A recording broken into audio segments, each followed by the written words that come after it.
اور ہمارا جو مدعا ہے اصل وہ یہ ہے مدرسہ اور مدرسے کے بچے. اتنی فکر اگر ان کو ہے تو ان کے بچے کیوں اسکول میں پڑھ رہے ہیں؟ نہیں، بہت اچھا آپ نے یہ کیا کہ آپ پوچھنے آ گئے، کیونکہ میں نے کہا تھا کہ آپ ارڑیا کا بچہ کہیں باہر نہ جائے. غریبی ضرور ہے ارڑیا میں، بے روزگاری ضرور ہے. جو لوگ جلسے جلوس کا ٹھیکہ لیے ہوئے ہیں وہ اس سے تعلیم کا کوئی غرض نہیں. اور جلسوں کے اسٹیج پر جو لوگ جلوہ افروز ہوتے ہیں اور دہاڑتے ہیں، چیختے ہیں، چلاتے ہیں، تلقین کرتے ہیں، میں آپ کو بتاؤں وہ خود بھی بہت زیادہ تعلیم یافتہ لوگ نہیں ہوتے.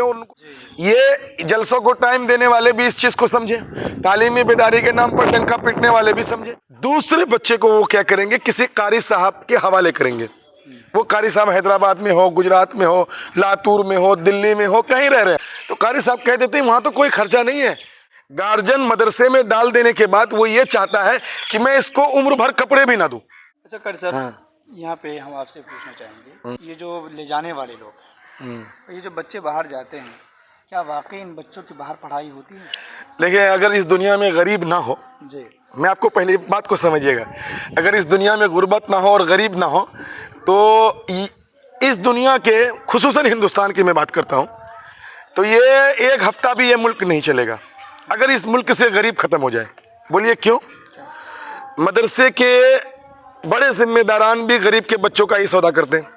انہی کے نام پر فنڈ ریزنگ جو کرتے ہیں وہ انہی کے نام پر کرتے ہیں. غریبی کے نام پر ہی لوگ مدرسے قائم کرتے ہیں کہ ہم غریب بچوں کو پڑھائیں گے، ان کو کھلائیں گے، ان کو پہنائیں گے اور ان کو وظیفہ دیں گے. حالانکہ پڑھاتے تو نہیں ہیں، کھلاتے پلاتے پہناتے ضرور ہیں، پڑھاتے نہیں ہیں. وہ اپنے اگر پڑھائی کی اتنی فکر اگر ان کو ہے تو ان کے بچے کیوں اسکول میں پڑھ رہے ہیں؟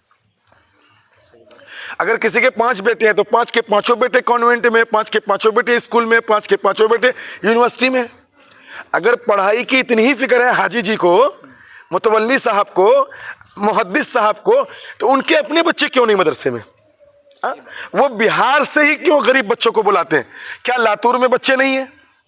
کیا دلی میں دیہات کے علاقے میں غریب بچے نہیں ہیں؟ وہ یہاں سے کیوں بلاتے ہیں؟ یہاں سے وہ اس لیے بلا لیتے ہیں کہ پوری دنیا میں ایک تصویر پیش کی گئی ہے کہ بہار ایک پسماندہ صوبہ ہے اور بہار میں سیمانچل ایک پسماندہ علاقہ ہے اور سیمانچل میں ارڑیا ایک بھکاریوں کا نگر ہے. وہاں سے لاؤ بچے. علماء بھی غریبوں کا سودا کرتے ہیں، ڈاکٹر بھی غریبوں کو لوٹتے ہیں، وکیل بھی غریبوں کو لوٹتے ہیں، پولیس بھی غریبوں کو لوٹتے ہیں. سارا کا سارا سنستھا صرف غریبوں کا ہی سودا کرتے ہیں. غریب ختم، پورا نظام ختم. اب ہم آپ سے یہ پوچھنا چاہیں گے کہ اس کا حل کیا ہوگا؟ آخر ہمارے پاس تو جگہ ہے، مدرسے ہیں، ہمارے پاس سسٹم بھی ہے. یا تو سسٹم کی کمی ہے، سسٹم بنا ہوا لیکن یہ اس کے اندر کمزوری ہے، یا پھر جو ہے کہ لوگوں کے اندر بے حسی ہے کہ جو اپنے بچوں کو مدرسے میں پڑھانے کے نام پر فری فوکٹ میں چھوڑ دیتے ہیں. نہیں، کیا وجہ ہے؟ دیکھیے اس میں دونوں طرف سے برابر کے حصے دار ہیں. ایک تو بچوں کے گارجن مدرسے والوں پر اعتماد نہیں کرتے ہیں، اس کی وجہ یہی ہے کہ مدرسے والے کی فیلئر ہے، یہ مدرسے والے کی ناکامی ہے. وہ اپنی ایک روایت پرستی والا درسگاہ جو آج سے 25 سال پہلے کی روایت تھی یا اس سے پہلے کی، جبکہ ساری چیزوں میں ترمیم ہو رہی ہے، ساری چیزوں میں تبدیلی آ رہی ہے، تو آپ اپنے رہن سہن کو تبدیل کیوں نہیں کرتے؟ آپ اپنے کھانے کو تبدیل کیوں نہیں کرتے؟ آپ اپنے نصاب میں چینجنگ کیوں نہیں لاتے؟ آپ کچھ نیا کیوں نہیں کرنا چاہتے؟ آپ کا جھولا آپ کے ہاتھ سے کیوں نہیں اتر رہا ہے؟ آپ کا بورا آپ کے کاندھے سے کیوں نہیں اتر رہا ہے؟ بھائی آپ کچھ نیا کیوں نہیں کر رہے ہیں؟ وہی چٹائی، وہی تپائی، وہی ریہل، وہی چندہ، وہی ٹوٹو، وہی ٹیمپو جو ہم صدیوں سے کرتے ہوئے آ رہے ہیں. دنیا کا وہ کون سا ادارہ ہے، کون سا سنستھا ہے جو فنڈ سے اور چندہ سے نہیں چلتا ہے؟ کون اپنے جیب سے چلاتا ہے؟ یا صرف بہار والے چلاتے ہیں؟ اور فیلئر یہ ہوا کہ ارڑیا میں ایک شہرت یافتہ ادارہ دارالعلوم رحمانی، منور نگر 0 مائل، بیرگاچھی. اس کے بعد آپ دیکھ لیجئے مصباح العلوم مدن پور، ہم جہاں جس ادارے میں بیٹھے سراج العلوم.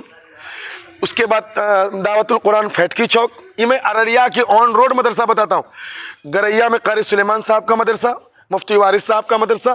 ایسے بڑے ادارے یہاں آپ چلے جائیں دیا گنج میں، حضرت مولانا ارشد کبیر خاقان صاحب اس وقت محتمم ہیں. یہ ایسے بڑے ادارے موجود ہیں ارڑیا میں جہاں ہزار بچے مہذب اور منظم طریقے سے رہ کر پڑھ سکتے ہیں. اور یہ تمام ادارے کے ذمہ دار متحرک بھی ہیں، فعال بھی ہیں، اور عصر حاضر سے نظریں ملا کر، کاندھے سے کاندھے ملا کر چل بھی رہے ہیں.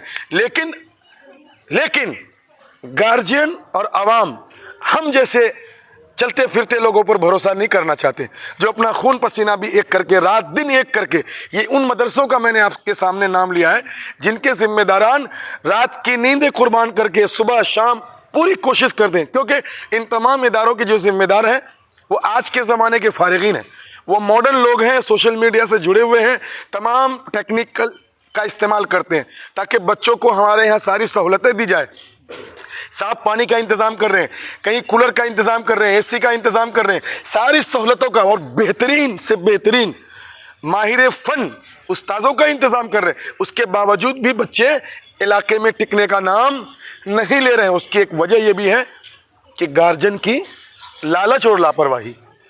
جب تک گارجن مدرسے والوں پر بھروسہ نہیں کریں گے، اعتماد نہیں کریں گے، اپنے بچوں کو ہمارے پاس نہیں چھوڑیں گے 3 سال 5 سال 7 سال، تب تک ہم علاقے کو اور عوام کو کوئی رزلٹ نہیں دے پائیں گے۔ مان لیجیے ابھی ہمارے ساتھ 40 بچے پڑھ رہے ہیں، ان کو کسی کو ہم اس سال 10 پارے حفظ کرائیں، کسی کو 15 کرا دیں گے، کسی کو 5 کرا دیں گے، اگلے سال کوئی حیدرآباد، کوئی گجرات، کوئی دلی، کوئی پونا، کوئی ممبئی نکل گئے، ہم جہاں تھے وہیں پہنچ گئے، پھر آئندہ شوال میں ہم ٹورچ لے کے ڈھونڈتے پھریں گے، آؤ آؤ آؤ۔ کیا ہمیں شوق نہیں ہے کہ ہم اتنی محنت کرتے ہیں، ہم 10 بچوں کا دستار بندی کریں؟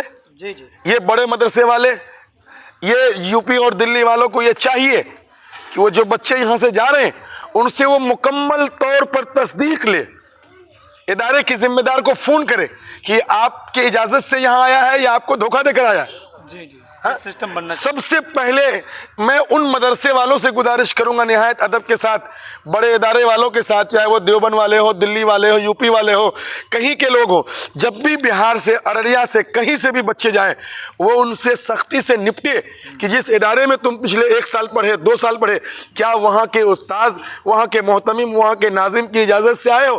کیونکہ انہوں نے بھی اپنا خون پسینہ بھکاریوں کی طرف بھیک مانگ کر کے ان کو کھلاتے، اور 5 پارہ 10 پارہ حفظ کرنے کے بعد بھاگ جاتے۔ تو ارریہ سے بچے پلائن اس لیے بھی کرتے ہیں کہ مدرسے کے ذمہ داران جو ہے وہ ان کا حوصلہ پست ہو جاتا ہے، وہ ٹوٹ جاتے ہیں کہیں نہ کہیں کہ یار ہم کیا کریں۔